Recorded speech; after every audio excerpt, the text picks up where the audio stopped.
I read Lorde's favorite books and oh Lord. I know, kind of the obvious choice. Today I decided to try a new concept. I assume if you're watching this video that you like Lorde or at least know who she is, and so I figured let's test that knowledge. And I incorporated into my usual spoiler-free reviews of each book some song lyrics from Lorde's songs. Everyone can watch and everyone's competing for a love they won't receive from Duchess Lorde herself, but maybe from other people. Did you get that first one? That was team. I'll reveal the rest at the end. Let's get going. So I've been reading these books for a while now, trying to find these perfect places to escape because 2/3 of the books today are fiction, and I just wanted to feel out of this world like I feel when I listen to Lorde's songs. The first book I read, Feed, was a dystopia, and I definitively did not find a relaxing place there. This is a short young adult novel, and it's set in a world where people are connected to something called the feed, and it's this sort of algorithm where all they have to do is just think about it and then they will be recommended products and encouraged to buy them. It's a society where the world is never quiet and there's endless consumerism. People quite literally can't go about without seeing an advertisement.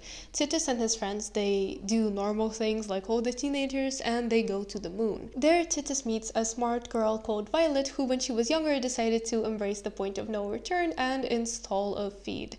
Now that she recognizes the amount of influence it has on people's lives and how it's a constant presence, she goes on long rants about how people are becoming dumber and tries to fight the system. This book manages to pinpoint all the little things that we're used to in life, and this is what makes it frankly terrifying. Like for example, how you look at one product on one platform and then suddenly it's suggested on every other platform, except the difference is in this world, companies aren't even trying to hide their surveillance capitalism. They actively collect your data and they use it to predict your behavior and control you and to make sure that you buy certain products. And the terrifying thing here is that people are fully aware of it, but it's become normal, so no one does anything about it. It's just another way that companies are making their lives easier. Some of the world building elements that Anderson used I felt were perhaps overly obvious and cliched, like the use of technological slang. For example, people in this world call each other unit, as in unit is slang for like dude or like my guy, like that kind of thing. And I was just a bit like, really? Using the term unit in a technological space to show the extent of social conformity and the influence of the digital space on young people's minds?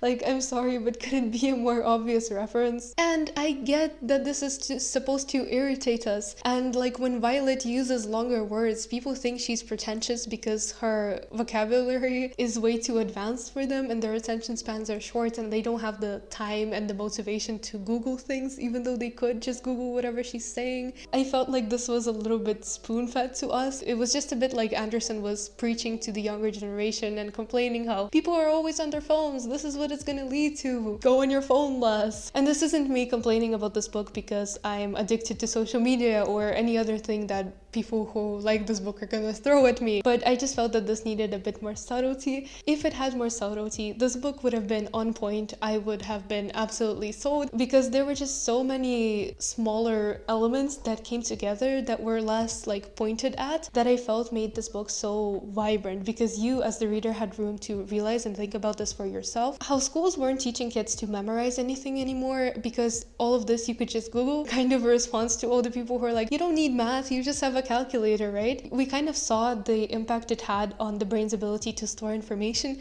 because even though they literally had the world at their fingertips, they could Google and find out anything they wanted to. The amount of time that they stored this information for, it was very limited, so they couldn't really handle this information, although their brain was overloaded and they constantly had things that would seem to stimulate learning, nothing retained in their mind. This is also very much a world building focused book. It has a very basic plot and basic characters, and you can pretty much guess where the story is going from the moment that we meet Violet. I would say that this is another example of great concept and poor execution. I just don't think that this was the best speculative fiction I've ever read, so I would not declare this a personal favorite. Maybe it's because by now the theme is kind of saturated and the concept perhaps a little exhausted. However, I would still urge you to give this book a try if you're interested in the concept, and although it wasn't a favorite, some things definitely stuck with me. I sincerely sincerely hope the world isn't going towards this in the future, and if ever we end up calling each other units, I will personally apologize to the author. But for now, let me live my fantasy. Alright, up next we have a collection of short stories, something that I typically struggle to rate because there's just so many, and I just find it kind of hard to average my overall feelings.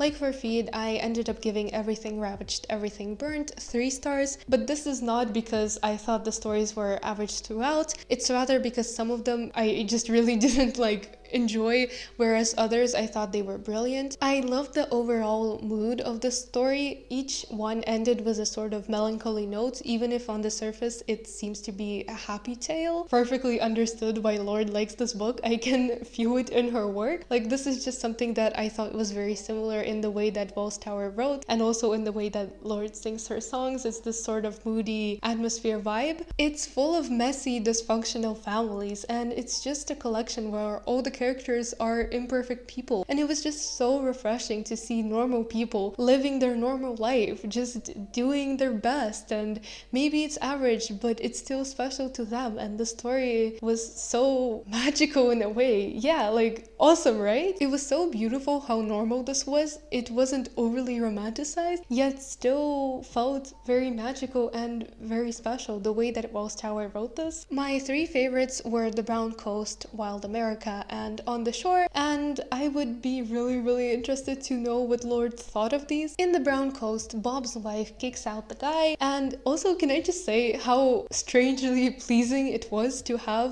very average and typical names. And don't get me wrong, I love the diversity in names, but it's just a little bit weird when the author tries to show a typical American family and you have the whole chosen one trope, and so the parents name their kids Greek name or something. Not saying the Greek names are bad or anything, but just that it's kind of an attempt to be quirky and to show that they're special in all regards. So the person goes to school and, for example, all the kids are named typical things like Henry or something, and then the kid is named Zeus. It's just a bit strange in fiction. So I really admired the way Tower embraced normal families and not storybook tendencies. I just thought it made his characters even more special because they were special in their own unique way, and they were independent from their name. They don't have to be named Aphrodite or anything to be beautiful and stuff. Bob's wife kicks him out because he's a cheater, and she says, "Thought you said that you will always be in love, but you're not in love no more," or something like that. And Bob goes and lives in this ramshackle cottage and does favors for his uncle. And then one day he sees this wild fluorescent fish, and he's like, "Come home to my heart, oh," and he sets up this beautiful aquarium and starts to care for this creature. In Wild America, we have a post-puberty girl who's feeling insecure about her looks compared to her cousin, and in On the Show, we have a really creepy and unfortunate carnival. If you decide to check out this collection, please let me know what you think of these 3 stories. And the reason I didn't like the others was I felt that, sometimes I felt that they were a bit unfinished, and others just didn't touch me emotionally. But I'm guessing Lorde has her own specials, and I'm just really curious to know what they are. So hit some buttons, the subscribe button, the like button, and make the algorithm love this video. I don't know who gave me the green light for this self-promo. Let's get back to the books. All these books Lorde recommended, but no love? What about love? Where's the romantic feeling, the melancholy, the melodrama? Well, here is where this next book comes in. Roland Barthes' A Lover's Discourse. If you don't like nonfiction and you don't like essays, maybe you need to give this book a try, because this one, oh my god, hang this in the Louvre. Maybe people won't look at it because it's not like the Mona Lisa, it's a book, but still the Louvre. I studied a little bit of Barthes before in terms of postmodernism. I haven't read his essay in full, Death of the Author, but his writing style wasn't completely novel, so I knew who he was. I've attended a lecture, I listened to a little bit, so it wasn't like I was just going in completely blind. The way he manages to write something so relatable and so amorous in the way that it presents love itself, it was so novel. It was a shock. Not because I thought that Death of the Author was bland or anything, but just because this was a sharp contrast. Language is a skin. I rub my language against the other. It is as if I had words instead of fingers, or fingers at the tip of my words. My language trembles with desire. The first 12 pages are really rough. I really sat there with a dictionary trying to figure out what non-syntagmatic was and just what Barthes means overall. But then we get to the beautiful part and we get to like this glossary, this dictionary of terms of love. So I don't want to give too much of it away.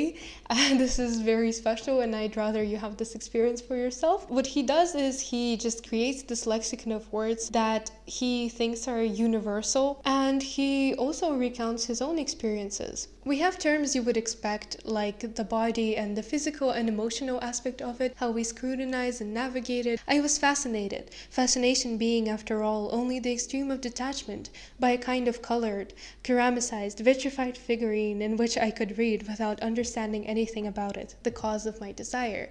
We also have things that are less obvious, and only when Barth names them that we go like, oh, so that's what it is? For example, connivance, he talks about the paradox of feeling sympathy and empathy for a person who loves the same person as you do. So it's like a rival, but you manage to bond together over one feeling, and that's love. This is sort of like a dictionary for people in love, and also for people not necessarily in love, but if you're in a relationship, I think this will 100% resonate with you. However, even if you're not in a serious relationship, I feel like some of these terms are just so universal and encompass everything, even the kind of stuff you read about in books, like even platonic relationships. Some of this, it applies to everything, and I think that you would benefit from reading this too, even if you're not necessarily dating someone. A tip to approaching this one: look at the glossary and find which terms interest you, and then you can sort of read it haphazardly, or alternatively you can do what I did and just read the whole thing, like just like a book, and take short breaks in between everything, and then find the passages that resonate with you, and you can come back to them later. One reason that I'm doing it this way is I want to come back to this when I'm older and to see the difference in comprehension. And out of all the books I read for this video, I would say that this is like the one that I would recommend to anyone. And once you get over the initial sort of language barrier because of the technical terms and the occasional like difficulty in the way that Barth expresses himself, it was difficult for me at least to understand some of this, like linguistic terms, etc. A lot of research and a lot of reference, but it's overall a very satisfying process. Alright, that concludes the video. Thank you so much for watching. I mentioned several songs. I wrote them down. Perfect Places, Homemade Dynamite, Greenlight, The Louvre, Supercut, and Royals. Let me know how many you got. Thank you so much for being here, and see you next week.